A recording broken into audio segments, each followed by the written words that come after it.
King of glory சபையின் சார்பில் உங்கள் ஒவ்வொருவரையும் ஆண்டவரும் இரட்சகருமாகிய இயேசு கிறிஸ்துவின் நாமத்தினாலே அன்புடன் வாழ்த்துகிறோம். இப்பொழுது பாஸ்டர் வின்சென்ட் அவர்கள் வழங்கப் போகும் தேவ செய்தியை கேட்டு தேவ ஆசீர்வாதத்தை பெற்றுக்கொள்ளுங்கள். கர்த்தர் தாமே உங்கள் ஒவ்வொருவரையும் ஆசீர்வதிப்பாராக. எங்களோடு நீர் பேசும் இயேசுவின் நாமத்தில் பிதாவே, ஆமென். யோவான் 7வது அதிகாரம் 37வது வசனத்தை வாசிக்க கேட்போம். ஒருவன் தாகமாயிருந்தால் என்னிடத்தில் வந்து அவன் பானம் பண்ண கடவன். பண்டிகையினுடைய கடைசி நாளிலே ஆண்டவராக இயேசு கிறிஸ்து அந்த இஸ்ரவேல் ஜனங்கள், ஏராளமான ஜனங்கள் அந்த பண்டிகையை ஆசரிக்க அவர்கள் வந்திருக்கிறார்கள் தேவ ஆலயத்திற்கு. அவர்களை பார்த்து ஆண்டவர் சொல்லுகிறார், தாகமாயிருக்கிறவன் என்னிடத்தில் வர கடவன், அவன் என்னிடத்தில் வந்து பானம் பண்ண கடவன். ஆண்டவர் ஒரு அழைப்பு கொடுக்கிறார். நம்முடைய ஆண்டவர் யாரையுமே போர்ஸ் பண்ண மாட்டார். என்ன, அவர் ஒன்லி அழைக்க தான் செய்வார். ஜெபிக்க அழைப்பார், ஊழியம் செய்ய அழைப்பார். என்ன, ஆண்டவர் எந்த இடத்திலும் அவர் போர்ஸ் பண்ணவே மாட்டார். அன்லெஸ் சில விசேஷமான பாத்திரங்கள், ஒரு விசேஷித்த நோக்கத்திற்காக அழைக்கப்பட்ட பிள்ளைகளை ஆண்டவர் சில நேரத்தில் அவர்களை வற்புறுத்துவார். இதை நீ எனக்கு செய்ய மாட்டியா, இதை நீ எனக்கு செய்ய மாட்டியான்னு சொல்லி ஆண்டவர் வற்புறுத்துவார். அதை நாம் தீர்க்கதரிசிகளுடைய வாழ்க்கையில் நாம் பார்க்கலாம். மோசேயை ஆண்டவர் அழைத்த பொழுது மோசேக்கு விருப்பம் இல்லை. என்ன, he was not interested. ஆண்டவர் சொல்கிறாரு, நீ போய் இஸ்ரவேல் ஜனங்களை அழைத்து கொண்டு வா. அவன் சொல்கிறான், நான் போகல ஆண்டவரே, என்னால் முடியாது, நான் திக்குவாயாக இருக்கிறேன், என்னால் முடியாது. அவனை ஆண்டவர் வற்புறுத்துகிறார், நீ தான் எனக்கு வேணும். ஏனென்றால் அவனுடைய குவாலிட்டி ஆண்டவர் பார்க்குறார், அவனுடைய அவுட்ஸ்டாண்டிங் குவாலிட்டி, அவனுக்குள் இருக்கக்கூடிய நல்ல கிருபைகளை, நல்ல வரங்களை, நல்ல ஞானத்தை, அவனுடைய ஆவியை தேவன் பார்க்கிறார். ஏனென்றால் மோசேயை போல ஒரு மனுஷனை பார்க்க முடியாது. உலகத்திலேயே அவன் சாந்தத்தில் சிறந்தவன் என்று வேதம் சொல்கிறதுன்னு. அவ்வளோ ஒரு சாந்தமுள்ள ஒரு மனுஷன். ஆண்டவர் இந்த இஸ்ரவேல் ஜனங்களை நடத்துவதற்கு தாயை போல ஒரு இருதயம் உள்ள ஒரு மனுஷன், தகப்பனை போல ஒரு இருதயம் உள்ள ஒரு மனுஷன் தேவை. ஆண்டவராகவே மோசேயை வற்புறுத்துகிறார். இந்த பூமியிலே மோசேயை போல ஒருவன் இல்லை, மோசேயை போல ஒருவன் இல்லை. ஸோ சம்டைம்ஸ் ஆண்டவர் அந்த டோட்டலாக ஆண்டவருக்கு பிரியமான இருதயம் உள்ள ஜனங்களை வற்புறுத்துவார், நீ வா. அப்படி தான் சில நேரத்தில் ஆண்டவர் ஊழியக்காரர்களை வற்புறுத்தி கூப்பிடுகிறார். சில ஊழியக்காரங்களாம் வரமாட்டேன்னு சொன்னவங்களை ஆண்டவர் வற்புறுத்தி கூப்பிடுகிறார். இல்லாவிட்டால் அவர்கள் ஊழியத்துக்கு வரக்கூடிய சூழ்நிலை உருவாக்கி விடுவார் ஆண்டவர். அவங்க என்ன பண்ணாலும், எதில் கை வைத்தாலும் எல்லாம் நஷ்டம் நஷ்டம் நஷ்டம் நஷ்டம் நஷ்டம் நஷ்டம் என்று கொண்டு வந்து ஆண்டவர் ஊழியத்திற்காக அவர்களை உருவாக்கி விடுவார். பாருங்கள், ஒரு முறை ஒரு ஊழியக்கார குடும்பம் காரில் போய் கொண்டிருக்கிறார்கள் வெளிநாட்டில். திடீரென்று ஒரு வளைவில் ஒரு பெரிய ஒரு ஆக்சிடெண்ட். 2 குழந்தை, கணவன் மரித்து போகிறாங்க, மனைவி மட்டும் உயிரோடு இருக்கிறாங்க. அந்த மனைவி கதறி கதறி அழுகிறாள், ஆண்டவரே, நானும் இந்த ஆக்சிடெண்ட்டில் செத்துருக்க கூடாதா? சந்தோஷமாக நாங்கள் குடும்பமாய் செத்துருப்போமே, குடும்பமாய் நாங்கள் பரலோகம் வந்திருப்போமே, என்னை மட்டும் விட்டுட்டீரே. 2 அழகு குழந்தைகள் மரித்து போனார்கள், உயிருக்குயிராய் நேசித்த புருஷன் மரித்து போனான், ஏன் எனக்கு இந்த நிலைமை என்று கதறின பொழுது நீண்ட நாட்களுக்கு பிறகு ஆண்டவர் சொன்னாராம், இந்த பூமியில் எத்தனையோ விதவைகள் ஆதரவற்று சமாதானமற்று நிம்மதியற்று இருக்கிறார்கள். அந்த விதவைகளுக்கு ஒரு தாயை நான் தேடினேன், அந்த விதவைகளுக்கு ஆறுதல் அளிக்கும்படியான ஒரு மகளை நான் தேடினேன். ஆகவே உன்னை இந்த பாதையில் கொண்டு வருகிறேன். உனக்கு ஒரு நஷ்டம் இல்லை, உன் பிள்ளை உன் புருஷன் என்னிடத்தில் சந்தோஷமாக இருக்கிறாங்க, ஆனால் நீ செய்ய வேண்டிய ஊழியத்தை செய் என்று ஆண்டவர் அந்த மகளை ஆண்டவர் பயன்படுத்தினார். ஏராளமான விதவைகளை ஆறுதல் படுத்தின ஒரு தாயாய் அவள் மாறி போனாலாம். பாருங்க, ஆண்டவராகிய தெய்வம் சிலரை வற்புறுத்துவார், சிலரை ஆண்டவர் அழைப்பார். வா, நீ வந்து ஆசீர்வாதத்தை பெற்றுக்கொள், நீ வந்து நன்மையை பெற்றுக்கொள், நீ வந்து கிருபையை பெற்றுக்கொள், நீ வந்து இளைப்பாறுதலை பெற்றுக்கொள். இன்றைக்கு நாம் தாகமாக இருந்தால் தேவனுடைய ஆசீர்வாதங்களை நம்ம பெற்றுக்கொள்ளலாம். Price the Lord. என்னதான் பிரச்சனை வந்தாலும் ஒரு தாகம் ஆண்டவர் மேலே ஒரு தாகம். அதான் சொல்கிறேன் பாருங்க, எத்தனையோ பேர் இந்த கெட்செமனே பிரேயருக்கு பெயர் கொடுப்பதில்லை. ஆனால் ஏன் ஒரு சிலர் கொடுக்குறாங்க? தாகம். சபையில் ஆண்டவருக்காக நான் உழைக்கணும். என்னால் சிலர் சொல்லுவாங்க, பாஸ்டர் எனக்கு ஊழியம் செய்யணும்னு ஆசை, ஆனால் என்னால் ஊழியம் செய்ய என்னால் போக முடியாது. ஆனால் சபையில் நான் ஆண்டவருக்காக ஒரு சின்ன சின்ன காரியத்தையாக நான் செய்யணும், எனக்கு அது அப்படி எனக்கு ஒரு வாஞ்சை. ஆகவே தான் சிலரை பார்த்தீங்கன்னா சபையில் ஓடி ஓடி ஊழியம் செய்கிறாங்க பாருங்க. அவங்களால ஒரு முழு நேர ஊழியத்துக்கு வர முடியலை, ஆண்டவருக்காக ஒரு முழு நேர ஊழியம் செய்ய முடியல. ஆனால் அப்படி உள்ளத்தில் ஒரு வாஞ்சை, நான் இயேசுவுக்காக ஊழியம் செய்ய முடியாதா, நான் ஆண்டவருக்காக பிரகாசிக்க முடியாதா? அதற்காக தான் தேவன் சபையில் அநேக தேவைகளை உருவாக்குகிறார். ஒரு சில ஆண்டுகளுக்கு முன்பு நமக்கு கெட்செமனே ஜெபம் என்கிற ஒரு தேவை இல்லை. ஒரு சில ஆண்டுகளுக்கு முன்பு நமக்கு நெகேமியா என்கிற ஒரு ஜெப குழு தேவை இல்லை. ஒரு சில ஆண்டுகளுக்கு முன்பு நமக்கு நர்சஸ் பிரேயர் ஃபெல்லோஷிப் தேவையில்லை. ஆனால் இப்போ தேவைப்படுது. ஏனென்றால் நம்முடைய விஷன் பெருசாயிட்டே போகுது, நம்ம மேலே இருக்கக்கூடிய ஊழிய பலு பெருசாயிட்டே போகுது. ஒரு சில மாதங்களுக்கு இல்லாட்டி வருஷங்களுக்கு முன்பு நமக்கு புக்கிட் பாட்டோ என்ற ஒரு சர்ச்சு தேவையில்லை, இப்போ அது தேவை. ஏன்? தேவனுடைய பாரம் அது. இந்த புக்கிட் பாட்டோவில் இந்த ஜுரோங் பகுதியில் ஒரு பெரிய ஒரு சபையை உருவாக்கணும், ஜனங்கள் வந்து ஆசீர்வதிக்கப்படணும்னு சொல்லி ஆண்டவர் அழைப்பு கொடுக்கிறார். அந்த அழைப்புக்கு நாம் கீழ்ப்படிந்து வருகிறோம். Praise the Lord. அல்லேலூயா. தாகம் உள்ளவர்களுக்கு தேவனுடைய ஆசீர்வாதம் நிச்சயம் உண்டு. ஆமென். அல்லேலூயா. ஆண்டவருக்காக ஊழியம் நம்ம ஒவ்வொருத்தருடைய ரத்தத்திலும் தெய்வத்திற்கு பணிவிடை செய்யணுன்ற ஒரு எண்ணம் இருந்துகிட்டே இருக்கணும். Price the Lord. ஒவ்வொருத்தருடைய ரத்தத்திலும் அது இருக்கணும். நம்ம கிறிஸ்தவ பிள்ளைகள் ஒவ்வொருத்தருடைய உள்ளத்திலும் நான் ஆண்டவருக்கு ஏதாகிலும் நான் செய்யணும். Price the Lord. ஆண்டவருக்காக ஏதாகிலும் ஒன்று செய்யணும். Price the Lord. இங்கே பாருங்க, மத்தேயு 7வது அதிகாரம் 11வது வசனம், தம்மிடத்தில் வேண்டிக் கொள்கிறவர்களுக்கு நன்மையானதை கொடுப்பது அதிக நிச்சயம் அல்லவா? ஆண்டவரிடத்தில் வேண்டிக் கொள்ளணும். நமக்கு ஒரு தாகம் இருக்கணும். நான் தேவனை நோக்கி ஜெபம் பண்ணுவேன். Price the Lord. நான் வேண்டிக் கொள்வேன். நான் ஆண்டவரை பார்த்து கேட்பேன். என் தேவனிடத்தில் என்னுடைய தேவையை நான் கேட்பேன். சில நேரத்தில் என்னுடைய சிறு வயதில் கூட என்னுடைய தேவைகளை மனுஷரிடத்தில் சொல்லுவதை விட தேவனிடத்தில் சொல்ல நான் அதிகமாய் பழகி கொண்டேன். ஆண்டுகிட்ட அதிகமாய் சொல்ல பழகி கொண்டேன். என்னுடைய எளிமையான நாட்களில் எனக்கு இது வேணும் ஆண்டவரே, உங்களால் முடிஞ்சால் தாங்க. Price the Lord. எனக்கு இது வேணும், எனக்கு ஒரு நல்ல ஆசீர்வாதம் வேணும், கிருபை வேணும், எதிர்காலம் வேணும். தேவனிடத்தில் கேட்கும்படியாய் வேண்டிக் கொள்ளும்படியான ஒரு இருதயம் நமக்கு இருக்கணும். Price the Lord. எதனாலும் ஆண்டவர்கிட்ட நீங்கள் கேட்கணும். ஆண்டவரே, இன்னைக்கு வேலைக்கு போகிறேன், வேலை இன்னைக்கு ஆசீர்வாதமாய் வைங்கப்பா, உம்மால முடியும். Price the Lord. என்ன சில நேரத்தில் நம்முடைய வேலையில் போகும் பொழுதே பிரச்சனைகள், போராட்டங்கள், சமாதானத்தை இழந்து போகிறோம். காலையில் எழும்பும் பொழுதே ஆண்டவரே, நேற்று ஒருவேளை கணவன் மனைவி சண்டை போட்டிருக்கலாம், என்ன நேற்று ஒருவேளை குடும்பத்தில் ஒரு பிரச்சனை வந்து ரொம்ப நீங்கள் சோர்ந்து போயிருக்கலாம். இன்னைக்கு காலையில் எழும்பும் பொழுதே சொல்லணும், ஆண்டவரே என் குடும்பத்தில் சமாதானத்தை நீங்கள் வைக்கணும், அதற்காக நான் ஜெபம் பண்ணுறேன். கேட்கலாம் தானே? வேண்டிக் கொள்வதை நலமானதை ஆண்டு என்ன செய்வாராம்? தம்மிடத்தில் வேண்டிக் கொள்கிறவர்களுக்கு நன்மையானதை கொடுப்பது அதிக நிச்சயம் அல்லவா? பரிசுத்த ஆவியானவரையே நான் தருவேன் என்று சொல்கிற அந்த வசனத்தினுடைய ஒரு பகுதி அது. ஆமென். நன்மையானதை உன் தேவன் தருவார். வேண்டிக் கொள்ளுங்க. Praise the Lord. For everything, for everything in your life pray to God for everything. எல்லாவற்றிற்காகவும் வேண்டிக் கொள்ளுங்க. நம்ம கிறிஸ்தவர்கள் ஜெபிக்கிறவர்களாய் நம்ம இருக்கணும். நம்ம சின்ன பிள்ளைகளுக்கு அது சொல்லி கொடுக்கணும். ஜெபம் பண்ணு, படிப்பில் நீ தான் ஃபஸ்ட் ரேங்க் வரணும், ஜெபம் பண்ணு, ஆண்டவனுக்கு உதவி செய்வார். அந்த பிள்ளைகளோடு சேர்ந்து ஜெபிக்க கற்றுக் கொடுங்க. அப்பா அந்த பிள்ளைகளுக்கு கேளுங்க, உனக்கு என்னம்மா, உனக்கு என்ன சப்ஜெக்டுமா உனக்கு பிடிக்கலை, எந்த சப்ஜெக்ட் உனக்கு வரமாட்டிருக்கு? அது சொல்லும், எனக்கு மேக்ஸ் வரமாட்டிருக்கு. அம்மாவுக்கும் அதுதான் வரல. சரியா?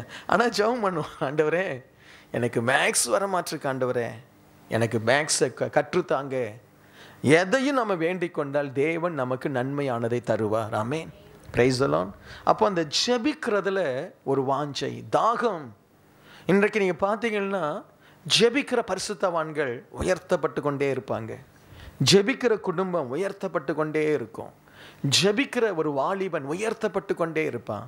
நமக்கு உதாரணம் நிறைய பேர் இருக்காங்க வேதத்தில். என்ன ஜெபிக்க ஜெபிக்க தேவன் உங்களை உயர்த்துவார். ஜெபம் என்ன செய்யப்படுகிறது? நன்மையானதை நம்ம கேட்போம் ஜெபத்தில். நீ அதிக நேரம் ஜெபித்தினா அதிக நேரம் நன்மை உனக்கு வரும். ஆண்டவரே என்னை ஆசீர்வதிக்காமல் இரும் ஆண்டவரே, அப்படி ஜெபிக்க போகிறோமா? சொல்லுங்கன்னு. ஆண்டவரே என்னுடைய வாழ்க்கையில் ஒரு நன்மை வரக்கூடாது ஆண்டு, அப்படி ஜெபிக்க போகிறோமா? இல்லை. நம்ம ஜெபிப்பதெல்லாம் எதுக்கு தான் ஜெபம் பண்ண போகிறோம்? நன்மை தாரும், ஆசீர்வாதம் தாரும், கிருபை தாரும், வல்லமை தாரும். ஆண்டவரே இந்த குடும்பத்தை ஆசீர்வதி. அது ஆண்டவருக்கு ரொம்ப பிரியமான ஒரு ஜெபம். யோபு தன் நண்பர்களுக்காக ஜெபித்தான், ஆண்டவர் அவனுடைய சிறையிருப்பை மாற்றினார். ஆமென்.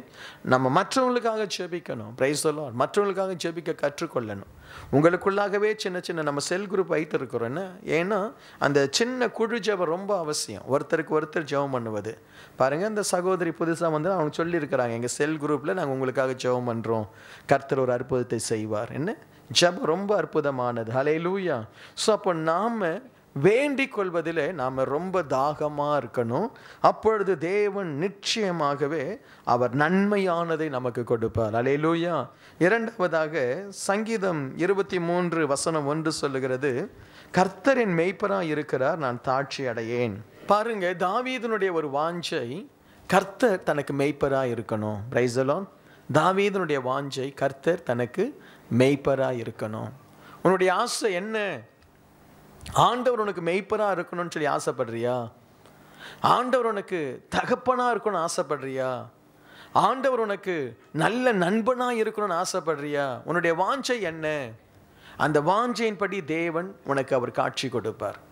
தாவீது யோசிக்கிறான், இந்த ஆடுகள் நாம் ஒரு நல்ல இடத்துக்கு கொண்டு போகிறோம், அதுக்கு சரியான நல்ல புல்வெளியில் கொண்டு போய் காட்டுறோம், அது ஒரு கவலை இல்லாமல் அது புல்லை சாப்பிடுகிறது, தண்ணீரை குடிக்கிறது, சந்தோஷமாக இருக்குது. மெய்ப்பனாகிய நான் கண் விழித்து பார்க்கிறேன், சிங்கம் வருதா, புலி வருதா, கரடி வருதா, என் ஆடுகளை இளைப்பாற பண்ணுகிறேன். என்ன தாவீது அதை பார்க்குறான். உடனே தாவீது நினைக்கிறான், கர்த்தர் என்னுடைய மெய்ப்பராக இருந்தால் எனக்கு எப்படி இருக்கும்? கர்த்தர் என்னுடைய மெய்ப்பராக இருந்தால் நான் நிம்மதியாக இருக்கலாமே. ஆகவே தான் பாருங்க, தாவீதுக்கு அதே மாதிரி நிலைமை வந்துச்சுன்னு. தாவீது ஒரு ஆட்டுக்குட்டியை போலவும், சவுல் ஒரு சிங்கத்தை போலவும் தாவீதை போகிற இடத்துலெல்லாம் பின்தொடர்ந்து வரான். கர்த்தர் தான் அவனை காப்பாற்றினார். Price the Lord. நீங்கள் பார்த்தீங்கன்னா தாவீது ராஜாவான பிறகு தாவீது பல இடங்களுக்கு யுத்தம் பண்ணும் பொழுது ஆண்டவருடைய வசனம் சொல்லும், கர்த்தர் போகிற இடத்திலெல்லாம் தாவீதை காப்பாற்றினார். அந்த வார்த்தை இருக்கும், கர்த்தர் போகிற இடத்திலெல்லாம் தாவீதை காப்பாற்றினார். என்ன அப்போ ஆண்டவர் என் மேய்ப்பராக இருக்கணும்னு சொல்லி எத்தனை பேருக்கு வாஞ்சை இருக்கு? காலையில் எழுந்து சொல்லுங்க, கர்த்தாவே நீர் என் மேய்ப்பராக இரும், என் மேய்ப்பராக இரும். எனக்கு வந்து இப்போ சில நேரத்தில் இந்த வசனங்களின் படி நான் சொல்கிறது ரொம்ப ஆசைப்படுறேன். நான் என்னுடைய ஜெப நேரத்தில் எனக்கு அவர் என்னவா இருக்கணும்னு சொல்லி நான் புதுசாக அவர்கிட்ட நான் சொல்லுவேன், நீ எனக்கு இப்படி இரும் ஆண்டவரே, என்ன நீர் எனக்கு இந்த மாதிரி இரும், நீர் எனக்கு இப்படி இரும். தாவீது சொல்லி தான் நம்ம கர்த்தரின் மெய்ப்பராக இருக்கிறான்னு நமக்கு தெரியுது. நம்ம இன்னும் விதவிதமாக சொல்லலாமே, எனக்கு மேனேஜராக இருமாண்டவரே, என்ன எனக்கு பாஸாக இருமாண்டவரே, என்ன எனக்கு நல்ல டாக்டராக இருமாண்டவரே, நான் வேற ஒரு டாக்டர்கிட்ட போகக்கூடாதுன்னு சொல்லலாமா சொல்லக்கூடாதா? என்ன எனக்கு ஒரு நல்ல ஒரு பேங்கராக இருங்க ஆண்டவரே, ஒரு ஃபைனான்சியராக இருங்க ஆண்டவரே, ரொம்ப சந்தோஷம். ப்ரைஸ் எல்லாம் நான் கேட்கும் பொழுதெல்லாம் எனக்கு பணத்தை கொடு ஆண்டவரே. அவனை யாரையாவது ஒருத்தனை வெறுப்பேற்றணும்னு நினச்சி தரானோ, எப்படி தரானோ, இன்க்ரிமெண்ட் வந்தால் சரி. ப்ரைஸ் எல்லாம் அல்லேலூயா. ஸோ ஆண்டவர் எனக்கு மெய்ப்பராக இருக்கணும் அப்படின்னு சொல்லி உங்கள் மனசில் ஒரு ஏக்கம் இருக்கணும். ப்ரைஸ் எல்லாம் எனக்கு ஆண்டவர் எனக்கு மெய்ப்பராக இருக்கணும், ஆண்டவர் எனக்கு தகப்பனாக இருக்கணும், ஆண்டவர் எனக்கு மகா பெரிய ஒரு பராக்கிரமசாலியாக என் கூட இருக்கணும். நம்ம எப்படி ஆசைப்படுறோமோ அப்படி ஆண்டவர் தன்னை நமக்கு வெளிப்படுத்துவார். அல்லேலூயா. ஒரு மெய்ப்பரை போல நீங்கள் ஆசைப்பட்ட மெய்ப்பரை போல வெளிப்படுத்துவார். Praise alone. அப்போ நீங்கள் ஜெபம் பண்ணணும், ஆண்டவரே எனக்கு ஆசை நீங்கள் என்னுடைய மெய்ப்பராக இருக்கணும். ஏனோக்குக்கு ஆசை தேவனோடு கூட வாக்கிங் போகணும்னு சொல்லி. Price alone. ஒருவேளை அந்த காலத்தில் அவருக்கு வாக்கிங் போக அவருக்கு ஒரு அவருக்கு கொலஸ்ட்ரால் அதிகமாக இருந்துச்சுன்னோ தெரியல. ஸோ அவர் வாக்கிங், ஒவ்வொரு நாளும் அவர் வாக்கிங் போனார், தேவனோடு நடந்தார். அப்போ சொன்னார், தனியாக ஒய்ஃபை கூப்பிட்டு இருந்திருப்பார், ஏமா வாங்க நீனும் நானும் நடந்து போகலான்னு. அந்த காலத்தில் அப்படி பழக்கம் இருந்திருக்காதுன்னு நினைக்கிறேன். சரியா? அந்த அம்மா சொல்லியிருக்கோம், கல்லால் அடிப்பாங்க. ஸோ ஆகவே நீங்கள் தனியாக போயிட்டு தனியாக வாங்க அப்படின்னு சொல்லியிருக்கோம். இவர் தனியாக போயிட்டு தனியாக வரும்பொழுது யோசித்திருப்பார், ஆண்டவரே நீங்கள் என் கூட வரக்கூடாதா? ஆதாமோடு கூட நீர் தோட்டத்தில் உலாவினீரே. ஏன்னா ஆதாம் ஏனோக்கு நாட்களில் உயிரோடு இருந்தார். நீங்கள் கணக்கு, நான் ஒரு முறை கணக்கு போட்டு பார்த்தேன், ஆதாம் வந்து அந்த ஏனோக்கு நாட்களில் உயிரோடு இருந்திருக்கிறார். Price the Lord. அப்போ தான் அவர் 900 வருஷத்துக்கு மேலே உயிர் வாழ்ந்தாங்கன்னு. அப்போது அந்த ஆதாம் சொல்லியிருப்பார், நான் தேவனோடு உலாவின ஒரு மனுஷன். ஏனோக்கு ஜெபம் பண்ணியிருப்பார், ஆண்டவரே நான் உங்க கூட உலாவணும், ஆண்டவரே நான் உங்க கூட உலாவணும். தேவன் அவனோடு கூட உலாவும்படி கடந்து வந்தார். அல்லேலூயா. வாஞ்சிங்க, ஆண்டவர் உங்களோடு கூட எப்படி நடக்கணும்னு வாஞ்சிங்க. அல்லேலூயா. ஆண்டவரோடு நடந்த அந்த மனுஷனாகிய ஏனோக்கை போல நீங்களும் தேவனோடு நடக்க முடியும், தேவனோடு பேச முடியும். ஆண்டவரே நீர் என்னோடு கூட வந்தால்தான் நான் போவேன், இல்லாட்டி நான் போக மாட்டேன் அப்படி என்ற மோசே சொன்ன பொழுது ஆண்டவர் மோசையோடு கூட எகிப்திற்கு வந்தார். ஆண்டவர் மோசே என் சமூகம் உனக்கு முன்பாய் போகும் என்று சொன்னார். இன்றைக்கு சொல்கிறேன், கர்த்தர் உன் மேய்ப்பராக இருக்க ஆசைப்படுங்க. ஒரு மனசில் ஒரு தாகம். காலையில் எழுந்த உடனே உங்களுடைய மனசில் தோன்றது என்ன? இட்லியா? என்ன காலையில் எழுந்த உடனே என்ன உங்கள் மனசில் தோணுது? தேவனுடைய முகம் உங்கள் மனசில் தோணுதா? நீங்கள் ஆசீர்வதிக்கப்பட்டவங்க. ஆனால் இந்த இந்த என்னது, இந்த கல்யாணம் ஆக போகிற பசங்களுக்கு ஏசாமே வந்து நின்னாலும் தோணாது. சரியா? அதுக்கு ஏதாவது ஒரு ஃபோனை பார்த்துக்கிட்டு எதையாவது பார்த்து லூஸ் ஆகிடுறாங்க. நம்ம சர்ச்சிலேயே பார்க்குறேன். சரியா? அந்த கல்யாண காரியம் எடுத்து ஒரு பையனை ஒரு பொண்ணை ஃபிக்ஸ் பண்ணிட்டா ரெண்டும் லூஸு தான். ஆனால் உங்களுக்கு நான் சொல்கிறேன், நீங்கள் தயவு செய்து காலையில் எழுந்த உடனே தேவனுடைய முகத்தை தியானிங்க. ஏசப்பா ஏசப்பா நீங்கள் தான் எனக்கு, நீங்கள் தான் எனக்கு அப்படி சொன்னீங்கன்னா எல்லாவற்றையும் அவர் உங்களுக்கு ஆசீர்வாதமாய் அவர் மாற்றி கொடுப்பார். அல்லேலூயா, அல்லேலூயா. அடுத்து ஒரு வசனம் சொல்லுகிறது, யோபு 8வது அதிகாரம் 7வது வசனம், உம்முடைய துவக்கம் அற்பமாக இருந்தாலும் உம்முடைய முடிவு எப்படி இருக்குமா? சம்பூர்ணமாக இருக்கும். இந்த தாகம் உங்களுக்குள்ள இருக்கணும். Price the Lord. நம்முடைய துவக்கம் அற்பமாக தான் இருக்கும், ஆனால் முடிவு சம்பூர்ணமாய் நமக்கு இருக்கணும். Price the Lord. இன்றைக்கு ஆண்டவருக்குள்ளாய் ஒரு துவக்கம் உனக்கு வந்திருக்கு, அதனுடைய முடிவு சம்பூர்ணமாக இருக்கும். நீங்கள் வேதம் முழுவதும் இல்லாவிட்டால் இந்த உலகத்தில் கூட பாருங்க, அற்பமான ஒரு துவக்கத்தில் உள்ளவர்கள் கடின உழைப்பு, தங்களையே அர்ப்பணித்து, தங்களுடைய வாழ்க்கை இல்லாவிட்டால் தங்களுக்கு கொடுக்கப்பட்ட தொழிலில் தங்களையே அர்ப்பணித்து அதில் பிரயாசம் எடுக்கிறவர்கள் ஒரு நல்ல, ஒரு மேன்மையான, ஒரு சம்பூர்ணமான ஒரு முடிவுக்கு வருவார்கள். இந்த வசனம் ரொம்ப சிம்பிளாக சொல்லிடுச்சு. உன்னுடைய துவக்கம் அற்பம், முடிவோ சம்பூர்ணம். அந்த துவக்கத்திற்கும் முடிவுக்கும் இடையில உன்னுடைய சின்சியாரிட்டி ரொம்ப முக்கியம், உன்னுடைய அர்ப்பணம் ரொம்ப முக்கியம், உன்னுடைய பரிசுத்தம் ரொம்ப முக்கியம், உன்னுடைய உழைப்பு ரொம்ப முக்கியம். Price the Lord. உன்னுடைய காரியங்கள், உன்னுடைய ஒழுக்கம் ரொம்ப முக்கியம், உன்னுடைய தன்னம்பிக்கை ரொம்ப முக்கியம். இதெல்லாம் இருந்தால் தான் அற்பமான ஆரம்பம் ஒரு மகிமையான ஒரு முடிவாய் மாற முடியும். சிலர் ஆரம்பிச்சிடுவாங்க, இடையில ஒரு பிரச்சனை வந்தால் நிறுத்திடுவாங்க. நம்ம ஆரம்பித்து நிறுத்துகிற ஒரு வாழ்க்கை நம்முடைய வாழ்க்கை அல்ல. யோபுவை பார்த்த உன்னுடைய நண்பர் சொல்றார், உன்னுடைய துவக்கம் அற்பமாக இருந்தாலும் முடிவு சம்பூர்ணமாக இருக்கும். எத்தனை பேருக்கு நீங்கள் சம்பூர்ணமாக இருக்கணும்னு ஆசைப்படுறீங்க? நல்லா கை தூக்குங்க தேவ சமூகத்தில். Price the Lord. எல்லாரும் ஆசை தானே, சம்பூர்ணமாக இருக்கணும்னு ஆசை தானே? அப்படின்னா அதை எப்பவுமே மனசில் சொல்லுங்க ஆண்டுடைய சமூகத்தில், ஆண்டவரே நான் அற்பமாக இருக்கக்கூடாது. ஆமென். இந்த கிங் ஆஃப் க்ளோரி திருச்சபையில் ஒருத்தரும் அற்பமாக இருக்கக்கூடாது. ராஜகுமாரர்களை மாதிரி, ராஜகுமாரத்திகளை போல தான் நம்ம இருக்கணும். நம்ம மனசு அப்படி மாற்றணும். உன் மனசு மாறினா தான் நீ மாறுவ. Price the Lord.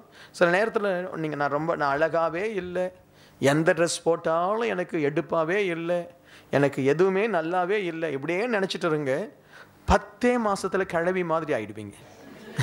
10 மாதம். சரியா? ஏன்னா உங்களுடைய மைண்டு உங்களை அப்படியே மாற்றிடும். அதுக்கு மாறாய் கர்த்தர் எனக்கு கொடுத்த இந்த என்னுடைய முகம் அழகாக இருக்குது, நான் தேவ பிரசன்னத்தால் நிரம்பி இருக்கிறேன், எனக்கு ஞானம் இருக்குது, எனக்குள்ள வல்லமை இருக்குது, எனக்குள்ள திறமை இருக்குது, எனக்குள்ள கிருபை இருக்குது, எனக்குள்ள ஆண்டவருடைய ஆசீர்வாதம் இருக்குது, நான் கர்த்தருடைய உன்னத சிருஷ்டிப்புன்னு சொல்லி ஜெபத்தில் உங்களுடைய தனி நேரத்தில் உங்களையே கிறிஸ்துவுக்குள்ளாய் நீங்கள் பாருங்கள். நாளுக்கு நாள் நீங்கள் நல்லா தான் ஆகிட்டு வருவீங்க. பிரைஸ் எல்லாம் நாளுக்கு நாள் நல்லா தான் இருப்பீங்க. என்னை பார்த்தா 35 வயசுக்கு மேலே மதிக்க மாட்டிருக்கிறாங்க. சரியா? நானே சொல்ல வேண்டியா இருக்கு, எனக்கு வயசாகிடுச்சுங்கன்னு சொன்னால் தான் உங்களுக்கு வயசாகிடுச்சா pastor, I am unable to believe that you are 50 இயர்ஸ்ன்றாங்க. நான் என்ன செய்ய, I am 50, I cannot change it.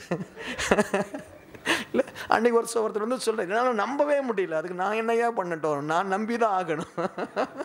உன்னாலே வேணால் நம்ப முடியாமல் இருக்கலாம். ஏன்? கர்த்தர் என்னை புதுபலன் அடைய பண்ணுகிறார். அல்லேலூயா. கழுகுக்கு சமமா எனக்கு தான் ஆண்டு அந்த வசனத்தை சொல்லியிருக்கிறார், உன் வயது திரும்ப வாழ வயதாய் போல் ஆகும். நம்மளால முடியும். ஆண்டவர் சொல்றார், உன்னுடைய அற்பம், உன்னுடைய ஆரம்பம் அற்பமாக இருக்கலாம், இயேசு உன்னை சம்பூர்ணமாய் மாற்ற பண்ணுகிற ஒரு தேவன். ஆமென். இந்த தேசத்திற்கு நான் வந்த பொழுது ஒரு மேரேஜ் ஆனிவர்சரியில் அந்த எனக்கு $2 தான் இருந்தது. அவ்வளோ கஷ்டம். ஆனால் போன முறை எங்களுடைய அந்த மேரேஜ் ஆனிவர்சரி சபை கொண்டாடின பொழுது அவ்வளோ ஆசீர்வாதமாக இருந்ததுன்னு. அன்றைக்கு ஆரம்பம் அற்பமாக இருந்தது, ஆனால் ஆட்கள் ஆக ஆக தேவன் சம்பூர்ணமாய் மாற்றி கொண்டிருக்கிறார். உங்களை தேவன் அப்படி மாற்றுவார். ஏன் தெரியுமா? நீங்கள் வாஞ்சிக்கணும். அதுக்கேற்ற மாதிரி உங்களுடைய நடை, உடை, பாவனை, திங்கிங் எல்லாமே மாறணும். நான் சாதாரண நிலைமையில் இருக்க போவதில்லை, என்னை தேவன் உயர்த்த போகிறார். ஜெபம் பண்ணுங்க. உங்கள் ஆரம்பம் அற்பமாக இருந்தாலும் முடிவு சம்பூர்ணமாக இருக்கும். பிரசங்கி 8:2 சொல்லுகிறது, தேவனுக்கு அஞ்சி அவருக்கு முன்பாக பயந்திருப்பவர்களே நன்றாயிருப்பார்கள் என்று அறிந்திருக்கிறேன். தேவனுக்கு பயப்படுறவங்க நல்லா இருப்பாங்க. அஞ்சுறவங்க, தேவனுக்கு அஞ்சி ஐயோ இது பாவம், இதை நான் செய்ய மாட்டேன், பிரைஸ் தி லார்ட், ஐயோ இது என் தேவனுக்கு பிரியமில்லாதது, நான் செய்ய மாட்டேன், ஐயோ இது என் ஆண்டவர் வெறுக்கிற காரியம், நான் செய்ய மாட்டேன், ஐயோ ஆண்டவர் வெறுக்கிற இந்த சரீரத்தை நான் பாவத்திற்குள் விட மாட்டேன், ஆண்டவர் வெறுக்கிற இந்த பாவத்தை நான் பார்க்க மாட்டேன். தேவனுக்கு அஞ்சு இருப்பவர்களே நன்றாக இருப்பார். அந்த வசனம் ரொம்ப நல்லா இருக்குன்னு, பிரைஸ் தி லார்ட். தேவனுக்கு அஞ்சு இருப்பவர்களே நன்றாக இருப்பார்கள். சிலர் மனைவிக்கு அஞ்சு இருப்பவர்கள் அந்த குடும்பத்தில் நன்றாக இருப்பார்கள். நீங்கள் எடுத்துக்கொள்ளுங்க, நீங்கள் மனைவிக்கு அஞ்சு நடந்தீங்கன்னா உங்களுக்கு ஒரு பிரச்சனை இருக்காது. அவங்க சொல்கிறதெல்லாம் செய்யுங்க, ஒரு பிரச்சனை இருக்காது. Price the Lord. அவங்க உங்களை கண்ணும் கருத்துமாக பாதுகாத்து கொள்வாங்க. ஆமீன். ஸோ ஒரு புருஷனுக்கு அஞ்சு ஒரு மனைவி நடந்தால் அந்த குடும்ப சம்பந்தம் நல்லா தான் இருக்கும், ஒரு பிரச்சனை இருக்காது. ஏனென்றால் கணவனுக்கு பயந்து அந்த மகை எல்லாம் செய்கிறாங்க. ஆனால் அப்படிப்பட்ட ஒரு மகளை கண்டுபிடிப்பது தான் கடினமான ஒரு காரியம். சரி, இன்னைக்கு கணவனுக்கு அஞ்சு எங்கே நடக்கிறாங்க, பிரைஸ் தி லார்ட். ஆனால் நம்ம எல்லாருமே தேவனுக்கு அஞ்சு நடக்கும் பொழுது நம்ம நன்றாக இருப்போம். அல்லேலூயா. ஆண்டவர் ரொம்ப டைரக்டாக சொல்கிறார், நீ தேவனுக்கு பயப்படுறியா, நீ நல்லா இருப்ப. நீ தேவனுக்கு பயந்து ஒரு நண்பனை, ஒரு நட்பை நீ உடைக்கிறாயா, நீ நல்லா இருப்ப. நீ தேவனுக்கு பயந்து ஒரு வேலையே வேண்டாம் என்று சொல்லி விடுகிறாயா, நீ நல்லா இருப்ப. Price the Lord. இன்றைக்கு நம்ம மனுஷனுக்கு பயந்து தேவனுடைய பயத்தை மீறி விடுகிறோம். அதுதான் சவுல் செய்தான். சவுளுடைய ஜனங்க சொன்னாங்க, இந்த அமிலேக்கருடைய ஆடுகள், இந்த ஒட்டகங்கள், இந்த மிருகங்கள் ரொம்ப நல்லா இருக்கு, ஆகவே இதை நாம் கொல்லக்கூடாது, கீழ்த்தரமானதை கொன்று விடுவோம். ஜனங்களுக்கு அஞ்சு நான் இந்த மிருகங்களை நான் கொல்லவில்லை என்று சவுல் சொல்லும்பொழுது ஆண்டவருடைய வசனத்தை சாமுவேல் தீர்க்கதரிசி சொல்றாரு, நீ தேவனுக்கு அஞ்சல, மனுஷனுக்கு அஞ்சன, நீ தேவனுடைய ஜனத்திற்கு ராஜாவா இராதபடி தேவன் உன்னை தள்ளினார் என்று ஆண்டவர் சாமுவேல் மூலமாய் அந்த சவுலுக்கு ஆண்டவர் சொல்றாரு. பாருங்க, நம்முடைய லைஃப்ல தெய்வ பயம் நம்மை நன்றாக வாழ வைக்கும். அல்லேலூயா. ஒரு புருஷன், தெய்வ பயம் உள்ள ஒரு புருஷன் மனைவியை கொடுமைப்படுத்த மாட்டான். Praise the Lord. கொடுமைப்படுத்துவாங்களா? ஒரு தெய்வ பயமுள்ள ஒரு பையன் அப்பா அம்மாவை கொடுமைப்படுத்த மாட்டான். ஒரு தெய்வ பயமுள்ள ஒரு மனைவி புருஷனை கொடுமைப்படுத்த மாட்டாள், மாமியாரை கொடுமைப்படுத்த மாட்டாள். ஏனென்றால் அவளுக்கு தெரியும், நான் அஞ்சி நடக்கணும், தேவனுக்கு பயந்து நடக்கணும். அதுதான் நம்முடைய தாகமாக இருக்கணும். நான் தேவனுக்கு பயந்து நடக்கிறேனா? ஒவ்வொரு நாளும் நம்முடைய தாகம் அதுவாக தான் இருக்கணும். ஆண்டவரே, நான் உமக்கு பயந்து நடக்கணும். தேவனுக்கு பயந்தவர்களோடு கூட ஆண்டவர் தன்னுடைய நட்பை, தன்னுடைய ஐக்கியத்தை அவர் வைத்துக் கொள்கிறார். அல்லேலூயா, பிரைஸ் தி லார்ட். கடைசி அவர் வசனத்தை சொல்லி நான் முடிக்க விரும்புகிறேன். சந்தோஷமா இருப்பீங்களே? Price the Lord. அப்போஸ்தலர் 14:17 பாருங்க. நன்மை செய்து வந்து வானத்திலிருந்து மழையையும் செழிப்புள்ள காலங்களையும் நமக்கு தந்து ஆகாரத்தினாலும் சந்தோஷத்தினாலும் நம்முடைய இருதயத்தை நிரப்புகிற ஒரு நல்ல தெய்வம் நமக்கு இருக்கிறார். அல்லேலூயா. நம்முடைய வாழ்க்கையில செழிப்புள்ள காலம் ஒன்று வரணும். Price the Lord. அந்த செழிப்புள்ள காலம் நம்முடைய லைஃப்ல நீடித்து இருக்கணும். Price the Lord. நான் துன்பத்தை கண்டேன், வறட்சியை கண்டேன், மனுஷர் என் மேலே ஏறி போனாங்க, செழிப்பான இடத்துல தேவன் என்னை கொண்டு வந்து விட்டார் என்று சங்கீதம் சொல்கிறது.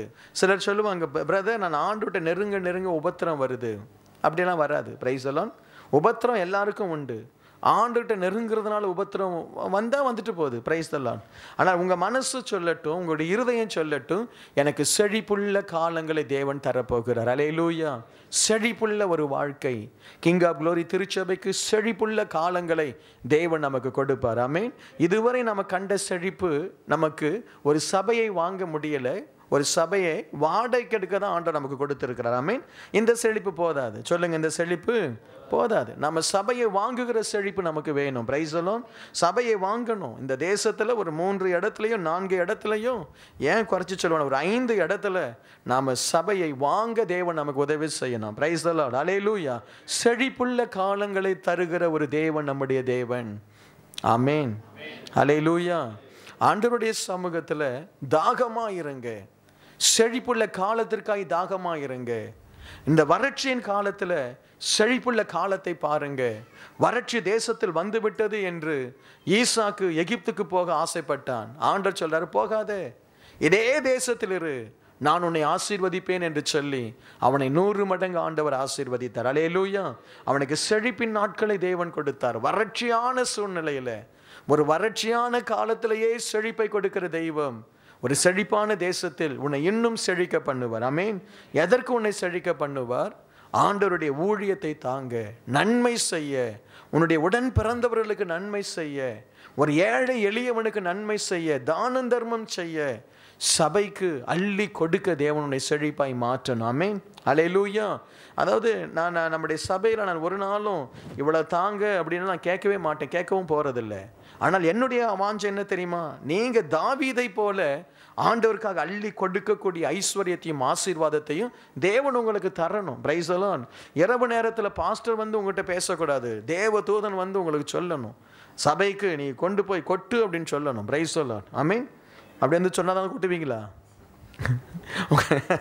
பாருங்க, அது தேவதூதன் எந்த காலத்தில் வர்றது? சரி, நம்முடைய உள்ளமே ஆண்டவருக்காக கொடுக்கக்கூடிய ஒரு உள்ளமாய் மாறணும். காரணம், செழிப்புள்ள காலங்களை தேவன் நமக்கு கொடுக்க போகிறார். ஆமென். அப்படியே எழுந்து நின்று தேவ சமூகத்தில் ஜெபம் பண்ணுவோமா? ஆண்டவரே, எனக்கு தாகமுள்ள ஒரு இருதயத்தை கொடுங்கப்பா. இன்றைக்கு ஒரு வேளை உன்னுடைய வாழ்க்கை ஒரு அற்பமான ஒரு வாழ்க்கையாக இருக்கலாம். உனக்கு ஒரு சம்பூர்ணமான ஒரு வாழ்க்கை காத்திருக்கிறது. உனக்கு ஒரு சம்பூர்ணமான ஒரு எதிர்காலம் காத்திருக்கிறது. உம்முடைய துவக்கம் அற்பமாக இருந்தாலும் உம்முடைய முடிவு சம்பூர்ணமாக இருக்கும் என்று இயேசுவின் நாமத்தில் நான் உங்களை ஆசீர்வதிக்கிறேன். எத்தனை பேர் நம்ப போறீங்க? உன்னுடைய ஆரம்பம் அற்பமாக இருக்கிறது, தேவன் அதை சம்பூர்ணமாய் மாற்றப் போகிறார். செழிப்புள்ள காலங்களை தேவன் உனக்கு தரப்போகிறார். தேவனுக்கு அஞ்சி நடந்து கொண்டிருக்கிற வாலிபனே, நீ நன்றாக இருப்பாய். ஹல்லேலூயா. நல்ல ஆசீர்வாதங்கள் இறங்கி வருகிறது. Every gift is from above. Every gift comes from the Holy God. ஒவ்வொரு நல்ல ஈவு தேவனிடத்திலிருந்து வருகிறது. உன்னுடைய வேலை இடத்தில் ஒரு அற்புதம் நடக்கும்.